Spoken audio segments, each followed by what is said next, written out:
Let me tell you about the biggest mistake in galactic zoological history. And trust me, that's saying something, considering the Great Slime Rebellion of 2387 and that incident with the sentient black hole that somehow learned to breakdance. It all started at the Meridian Galactic Zoo, home to the most dangerous, most terrifying, most absolutely should not exist creatures from across the known universe.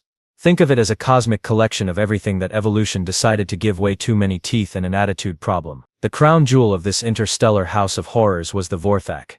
Picture, if you will, a creature that's part dragon, part nightmare, and part really bad life choices made manifest.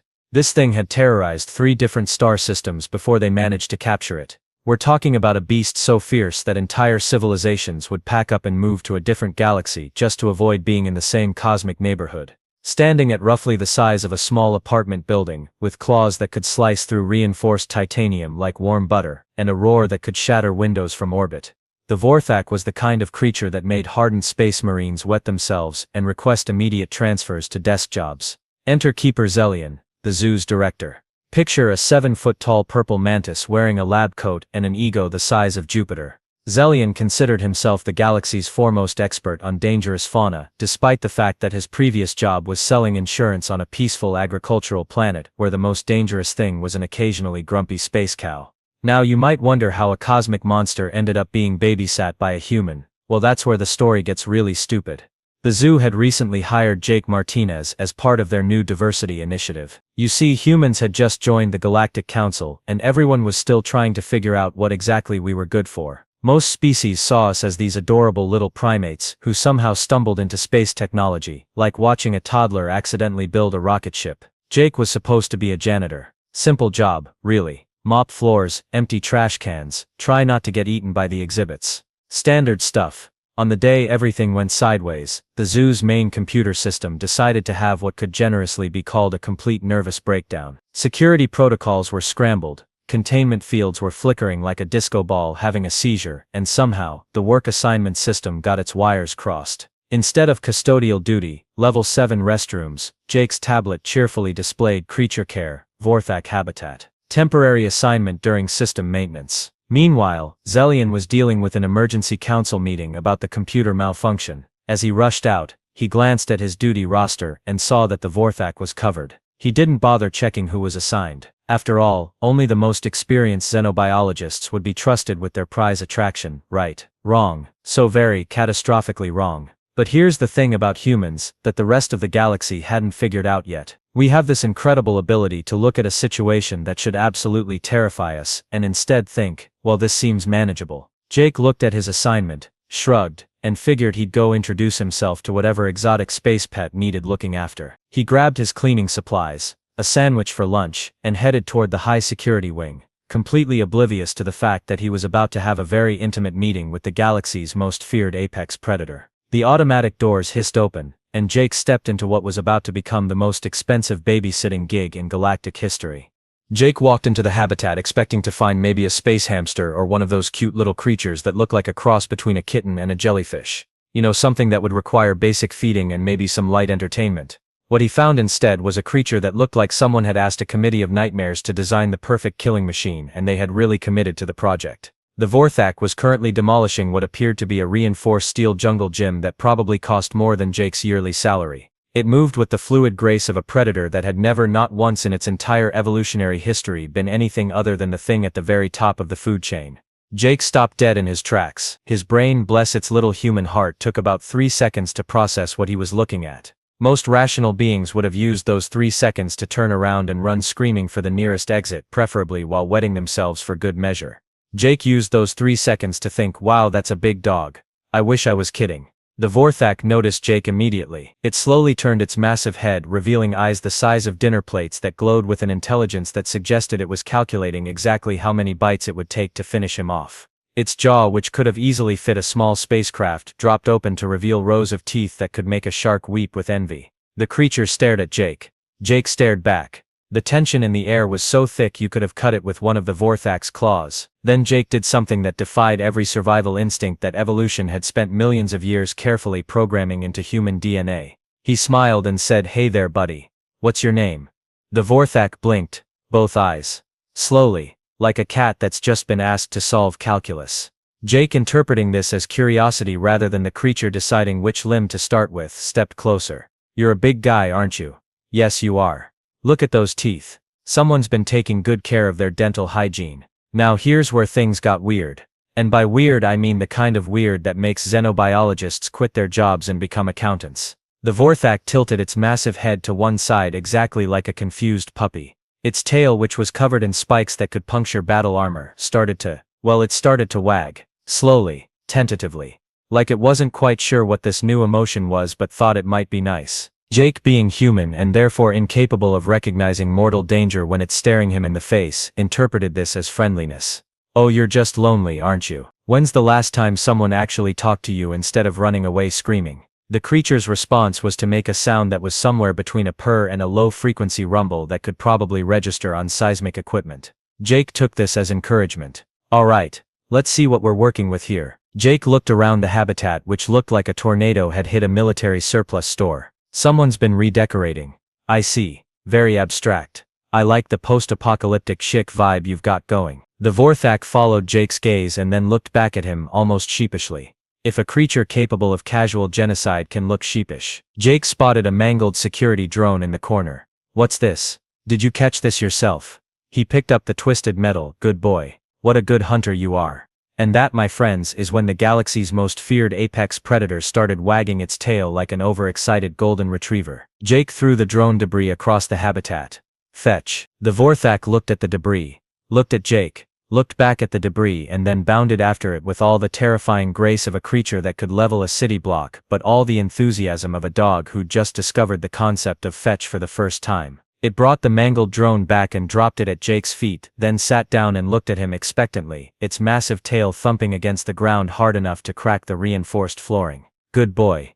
Jake patted the creature's massive snout. Who's a good murder machine? Yes, you are. Yes, you are. Somewhere in the monitoring station, security cameras faithfully recorded every moment of this interaction, creating what would eventually become the most watched and most analyzed footage in xenobiological history. They just didn't know it yet. Over the next few hours, Jake did something that would have gotten him committed to a psychiatric facility on any civilized planet.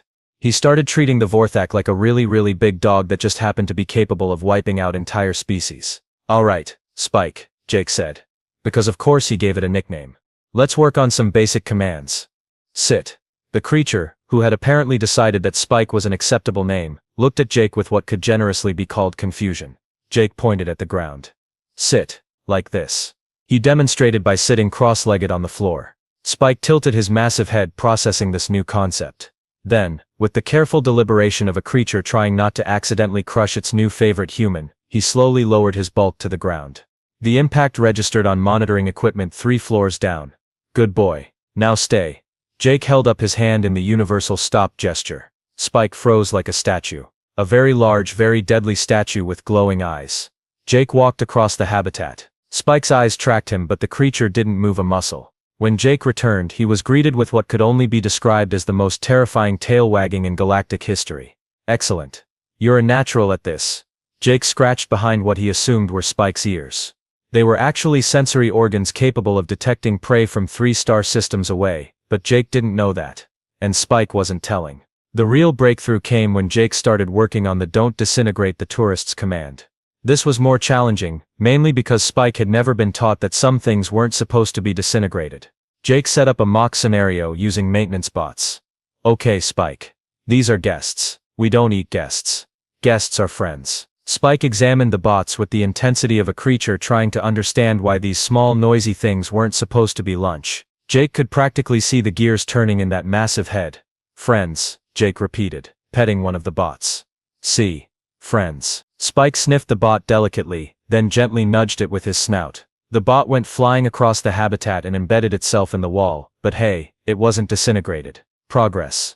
The gift-giving started on day 2. Jake arrived to find Spike waiting by the entrance with what looked like a twisted piece of the habitat's climate control system. Oh, for me. You shouldn't have. Jake accepted the mangled machinery like it was a bouquet of flowers.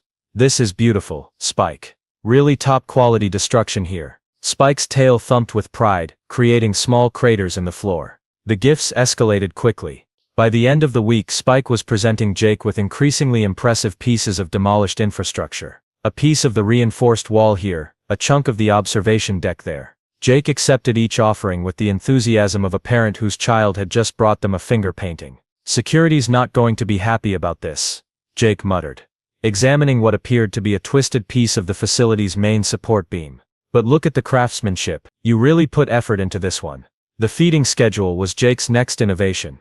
Apparently the zoo had been just throwing raw protein at Spike whenever they remembered, which explained why the creature had anger management issues. Everyone needs structure, buddy, Jake explained, setting up regular meal times. Breakfast at 8, lunch at noon, dinner at 6. Just like civilized people. Spike adapted to the schedule with the enthusiasm of someone who had never experienced routine before. He would actually position himself by the feeding area 5 minutes before each meal, like the galaxy's most punctual apocalypse. But the real showstopper was when security footage captured Jake literally riding on Spike's back while cleaning the upper levels of the habitat. Jake had figured out that Spike enjoyed the company, and this was the most efficient way to reach the ceiling-mounted equipment. Okay, Spike. Left turn, Jake called out, holding his cleaning supplies like a space-age chariot racer. We need to get those sensors up there. Spike maneuvered with the precision of a creature who had found his purpose in life, being the galaxy's most dangerous cleaning assistant. The other zoo staff watched these interactions with the kind of horrified fascination usually reserved for watching someone juggle live grenades while riding a unicycle.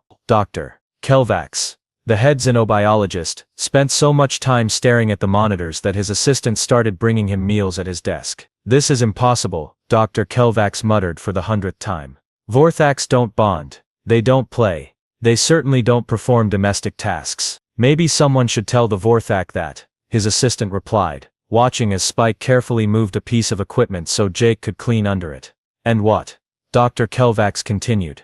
Is that human doing to make this work? The answer, as it turned out, was remarkably simple. Jake was treating Spike like a person instead of a monster. He talked to him, established routines, provided positive reinforcement, and gave him a job to do. It was basic psychology, applied to a creature that most people assumed was too alien to understand. But Jake didn't know it was supposed to be impossible.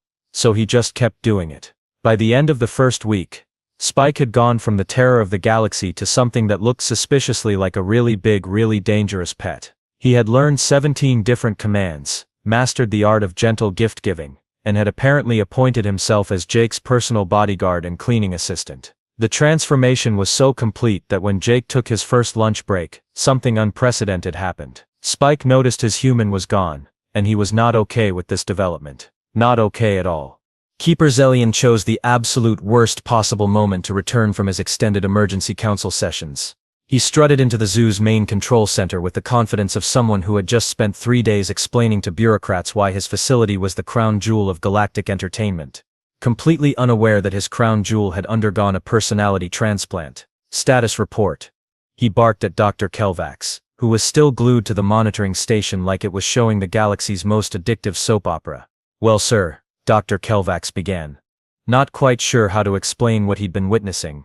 The Vorthax situation has evolved. Evolved? Zellian waved a dismissive appendage. What could possibly evolve? It's a simple predator. It eats. It sleeps. It terrifies visitors. Basic animal behavior. Dr. Kelvax wordlessly turned the main monitor to face his boss. On screen, Jake was teaching Spike to play what appeared to be an improvised game of soccer using a piece of demolished equipment as a ball. Zellian stared at the screen. His compound eyes widened to approximately the size of dinner plates. His mandibles clicked in the kind of rapid staccato pattern that indicated severe psychological distress. What? He said very slowly. Is that human doing in the Vorthak habitat? Playing soccer, sir. Yesterday it was hide and seek. The day before they worked on what the human calls proper table manners. Table manners. Zellian's voice had risen to a pitch that was making nearby equipment vibrate. It's a Vorthak. It doesn't eat at tables. It eats the tables, and everything around them, including the people who were using them. Yes, sir, that's what we thought too. On the monitor, Jake threw his arms up in celebration as Spike successfully nudged the makeshift ball through 2 pieces of debris that were apparently serving as goalposts. The creature's tail was wagging so enthusiastically that it was creating small earthquakes. How long has this been going on? Zellian demanded. About a week, sir. Ever since the human was assigned to creature care during the system malfunction. Assigned to creature care. Zellian's voice cracked. He's a janitor. He mops floors. He empties trash cans. He doesn't domesticate apex predators. Apparently he does, sir. Zelian was about to launch into a tirade that would have been heard in 3 adjacent star systems when the real crisis began. Jake, oblivious to the drama unfolding in the control room, checked his watch and realized it was lunchtime. All right, Spike. I'm going to grab a sandwich. You be good while I'm gone, okay? Jake patted the creature's massive snout. I'll be back in 30 minutes. Spike made his usual rumbling purr sound and settled down to wait. Jake grabbed his lunch and headed for the exit. That's when everything went sideways faster than a drunk pilot in an asteroid field. The moment Jake disappeared from Spike's sight, the creature's demeanor changed completely.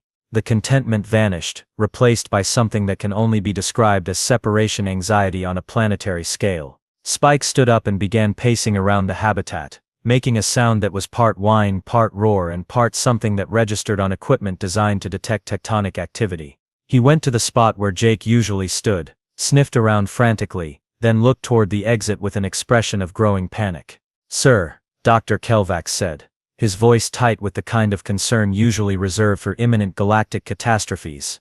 "I think we have a problem." On the monitors, Spike was now actively searching every corner of his habitat, his movements becoming increasingly agitated.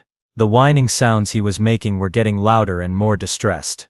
Equipment throughout the facility began picking up the vibrations. "He's looking for the human," Dr. Kelvax observed, with the sort of scientific detachment that comes from watching your entire understanding of xenobiology get thrown out the nearest airlock. "Well, where is the human?" Zelian snapped. "Break room, sir. Having lunch." "Then get him back here immediately." "I tried calling, sir. He's not answering his communicator."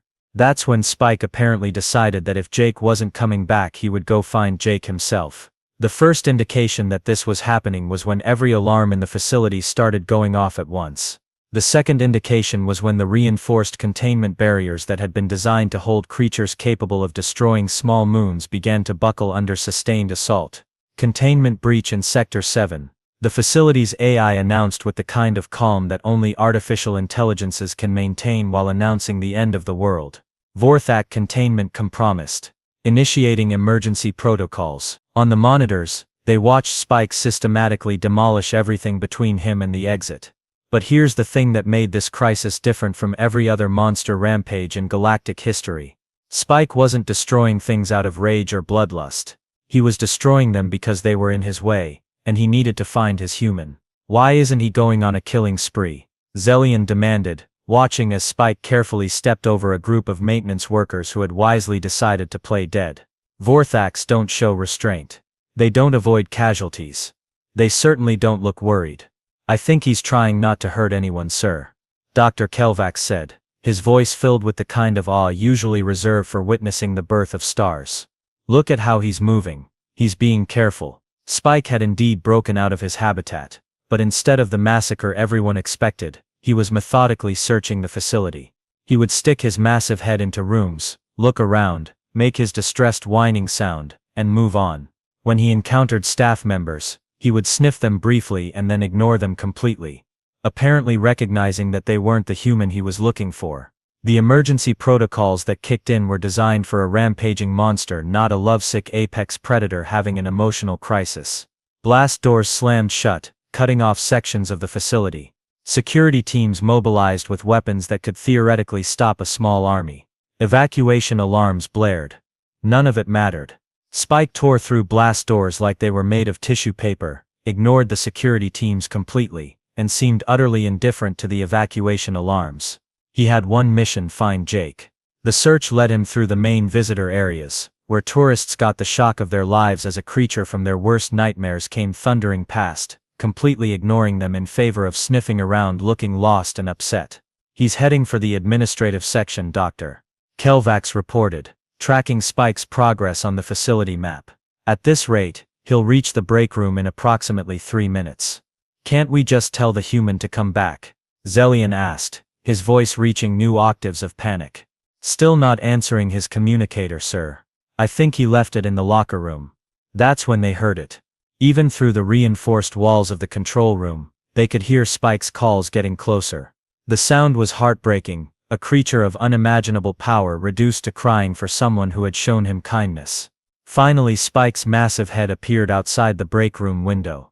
Jake, who had been peacefully eating a peanut butter sandwich while reading a magazine about hovercar maintenance, looked up to see two glowing eyes the size of dinner plates staring at him through the reinforced glass. "Oh hey buddy," Jake said, completely unfazed by the fact that his cosmic pet had just torn through half the facility to find him. "Miss me?" Spike's response was to make the most pathetic whining sound ever recorded, pressing his snout against the window like a dog who'd been left alone too long. Jake looked around the break room, which was shaking from Spike's presence, and made a decision that probably saved several insurance companies from bankruptcy. He opened the window.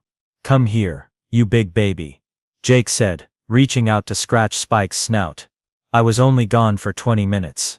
The moment Jake made contact, Spike calmed down completely. The earth-shaking rumble stopped. The distressed whining ceased.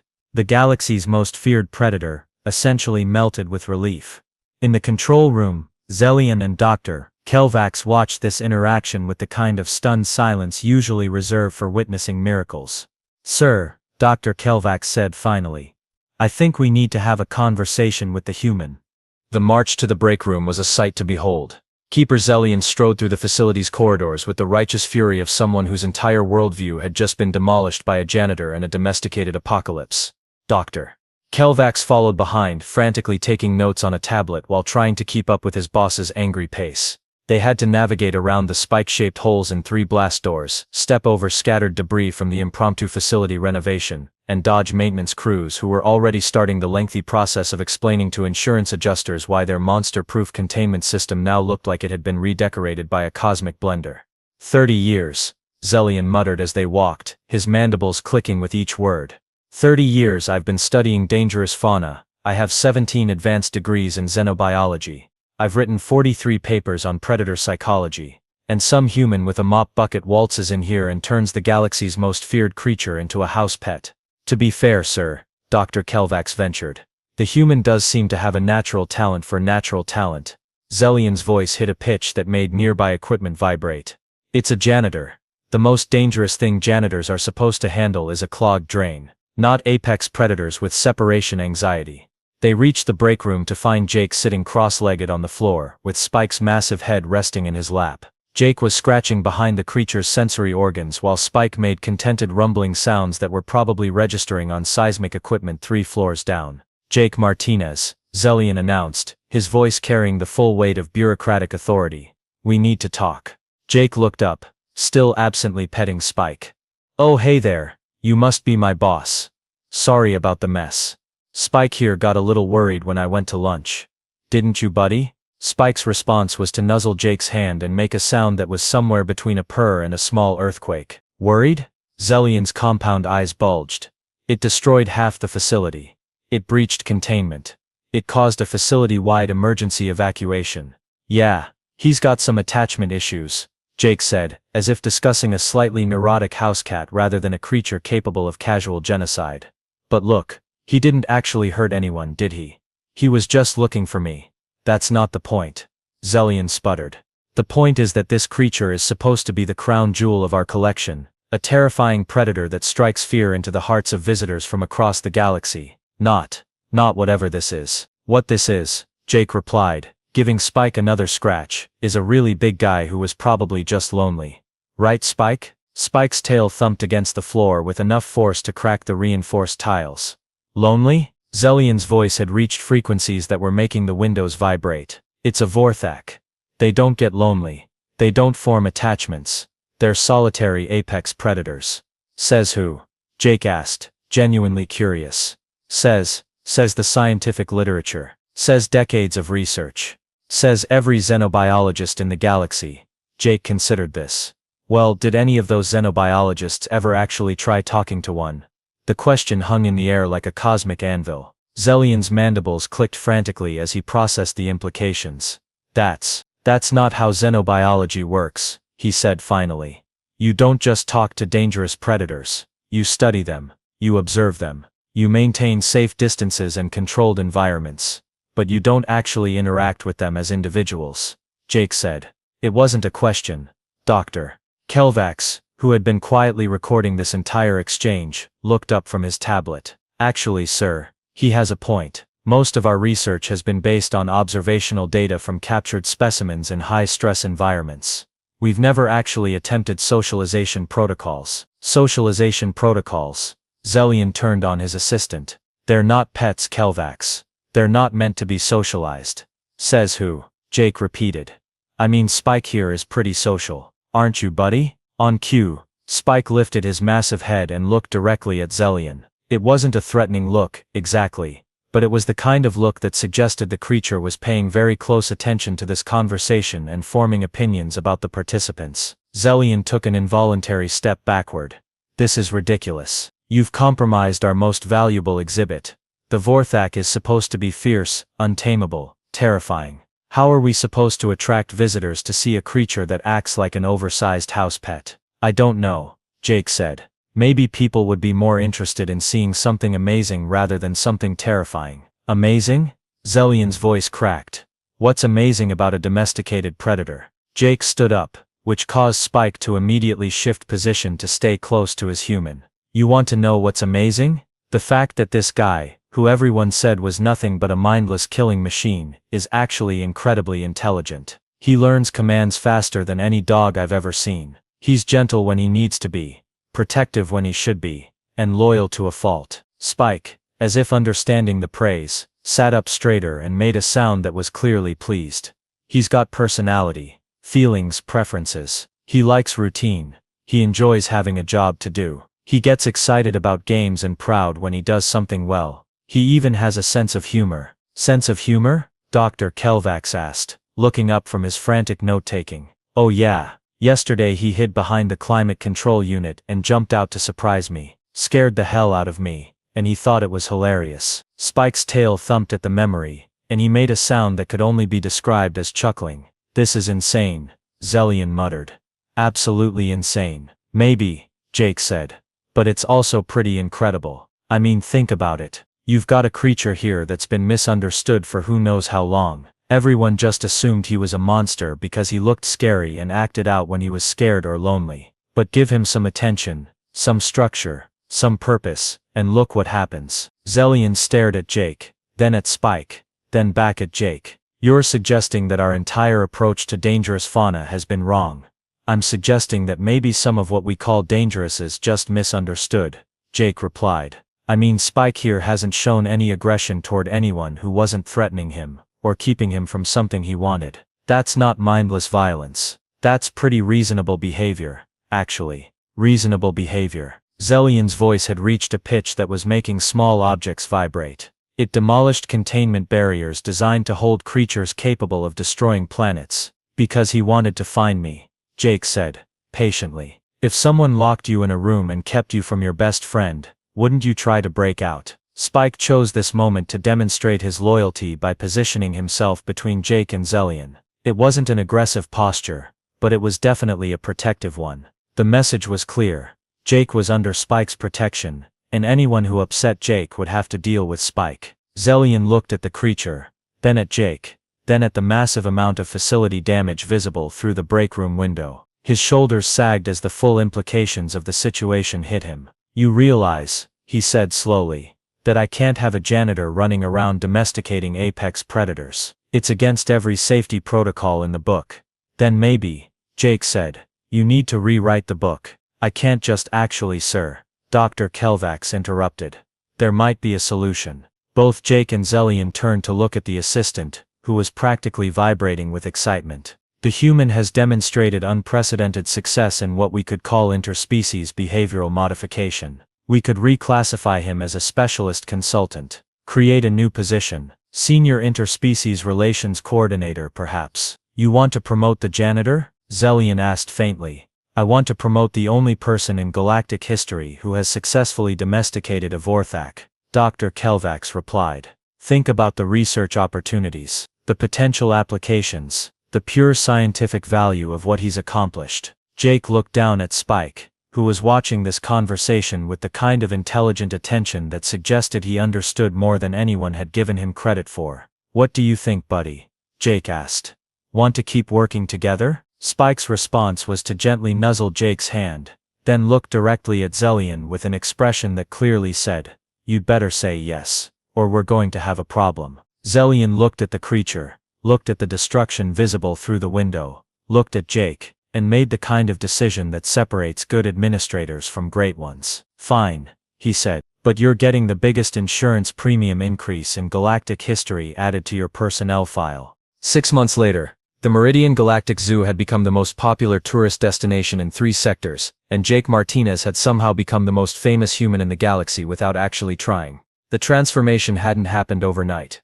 The first few weeks after Jake's promotion to senior interspecies relations specialist had been, to put it mildly, chaotic. The insurance investigators alone had taken a month to process the claims from Spike's great breakroom adventure, and the paperwork involved in reclassifying a Vorthak from apex predator maintained distance to domesticated, requires human supervision had nearly caused a bureaucratic revolution. But the results spoke for themselves. The zoo's attendance had increased by 400%. Tour groups would arrive daily, not to see terrifying monsters cowering behind energy barriers, but to witness something that had never been seen before in galactic history: interspecies cooperation on a level that defied every scientific understanding of predator behavior. Jake's morning routine had evolved into the galaxy's most popular live stream. Every day at precisely 9 a.m. Galactic Standard Time, millions of beings across hundreds of worlds would tune in to watch Breakfast with Spike and Jake. "Good morning, everyone," Jake would say to the cameras while Spike performed his morning stretches behind him. And yes, Jake had taught a cosmic apex predator to do yoga. Because of course he had. "Today we're going to work on Spike's table manners, and later we'll be introducing him to our newest resident." The newest residents were the real story. Word had spread through the galactic zoological community about Jake's success with Spike, and suddenly the Meridian Zoo was receiving requests from facilities across the galaxy. Creatures that had been deemed impossible to handle were being shipped in for Jake's special attention. There was Fluffy, a crystalline entity from the Andromeda sector that had been dissolving everything it touched until Jake figured out it was just trying to communicate through chemical reactions. Now Fluffy spent its days creating beautiful light shows for visitors and had learned to write its name in 17 different languages using controlled mineral emissions. Then there was Chompers, a plant-based life form that had been eating maintenance crews until Jake realized it was simply malnourished and had been trying to ask for proper fertilizer. These days, Chompers helped with the zoo's landscaping and had developed what could only be described as a green thumb despite not actually having thumbs. The crown jewel of Jake's expanding menagerie was Princess, a creature from the outer rim that looked like someone had crossed a spider with a nebula and given it anger management issues. Princess had been responsible for the destruction of 3 separate research stations before Jake discovered that she was actually an artist who had been frustrated by the lack of proper creative outlets. Now she wove energy patterns that were so beautiful they'd been featured in galleries across the core worlds. But Spike remained Jake's favorite, and the feeling was clearly mutual.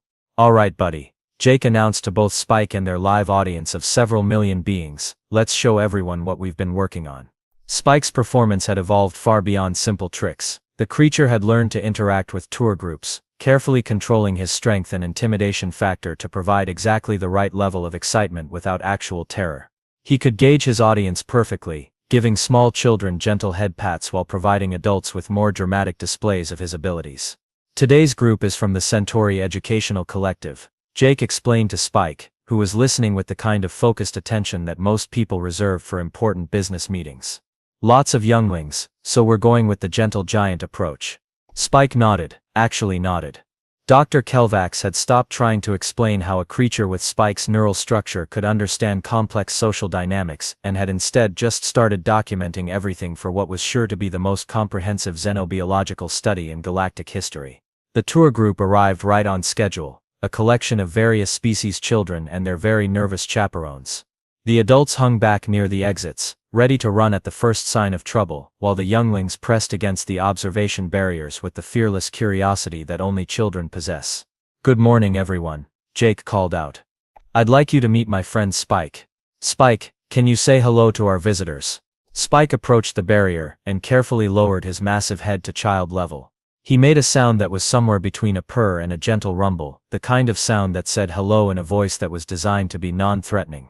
A young Altarian in the front row pressed her tiny hand against the barrier. Spike gently touched his snout to the spot where her hand was, separated only by the transparent aluminum that was now there more for crowd control than actual safety. "He's not scary at all," the youngling announced with the profound wisdom that only children possess. "He's just really big." "That's right," Jake said. Spike here used to seem scary because people didn't understand him. But once we got to know each other, we figured out that what he really wanted was a friend and something interesting to do. What kind of interesting things? Asked a young Terran boy, his eyes wide with fascination. Well, Jake said, Spike here is actually an excellent problem solver. Spike, show them the puzzle box. One of the zoo staff wheeled out a complex mechanical puzzle that would have challenged most graduate-level engineers. Spike examined it carefully, then began manipulating the various components with a delicacy that seemed impossible for a creature of his size. Within minutes, he had solved the puzzle and was looking around for approval. The crowd burst into applause, and Spike's tail wagged with enough enthusiasm to register on seismic equipment. But here's the really amazing part, Jake continued. Spike doesn't just solve puzzles for himself, he's learned to help others too. Spike, remember when Princess was having trouble with her new art project? Spike's response was to move to a section of the habitat where a complex energy sculpture was displayed. The sculpture was beautiful, all flowing lines and shifting colors, but in one corner there was a small imperfection where the energy patterns didn't quite match. Spike carefully positioned himself near the sculpture and made a series of small adjustments to the containment field generators.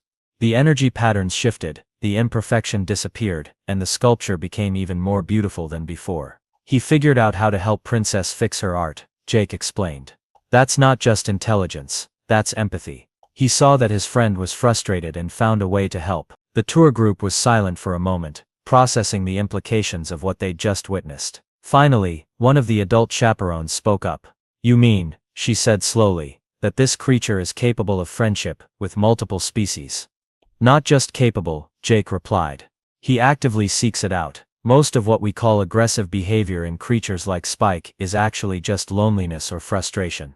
Give them social interaction, mental stimulation, and a sense of purpose, and they become completely different beings. Dr. Kelvax, who was observing from the control room, made another note on his ever-growing list of behavioral observations. His research based on Jake's work was revolutionizing the field of xenobiology and had already led to successful rehabilitations of dozens of previously impossible creatures. Keeper Zellian, who had initially been horrified by Jake's methods, now spent most of his time fielding requests from zoos, research facilities, and even military organizations across the galaxy who wanted to hire Jake as a consultant. The waiting list for Jake's services was currently 3 years long and growing. The real question, Zellian had said in a recent interview with Galactic Scientific Monthly, isn't how Jake does what he does. The question is why it took us so long to try his approach. He treats these creatures like individuals rather than specimens, and the results speak for themselves. As the tour group prepared to leave, the young Altarian, who had been the first to interact with Spike, raised her hand. Mr. Jake, she said, can anyone learn to do what you do? Jake considered the question seriously. I think, he said finally, that anyone can learn to see past the scary exterior to the individual underneath. It just takes patience, empathy, and the willingness to accept that maybe what you think you know isn't the whole story. But mostly, he added with a grin, it takes remembering that everyone, no matter how different they look, just wants to be understood and appreciated for who they really are. Spike chose that moment to demonstrate his agreement by gently nuzzling Jake's shoulder, causing a collective awe from the tour group that was probably heard 3 sectors away. As the visitors filed out, chattering excitedly about what they'd seen, Jake settled down for his afternoon routine with Spike. They had 3 new arrivals coming in next week, all creatures that had been deemed impossible to handle by their previous facilities. What do you think, buddy? Jake asked, scratching behind Spike's sensory organs. Ready to help some more friends figure out how to fit in? Spike's response was a contented rumble that translated roughly to bring it on. And somewhere in the administrative offices, Keeper Zellian was reviewing the quarterly reports and marveling at the fact that the most successful period in his zoo's history had been started by a human janitor who had approached a cosmic apex predator and said, "Hey buddy, what's your name?" The galaxy, it turned out, was full of misunderstood monsters just waiting for someone to see past the teeth and claws to the individual underneath. And somehow, humans had turned out to be exceptionally good at that particular skill. Who knew that the most dangerous species in the galaxy would turn out to be the ones who could turn any creature into a friend? The insurance companies were still trying to figure out how to classify that particular risk factor.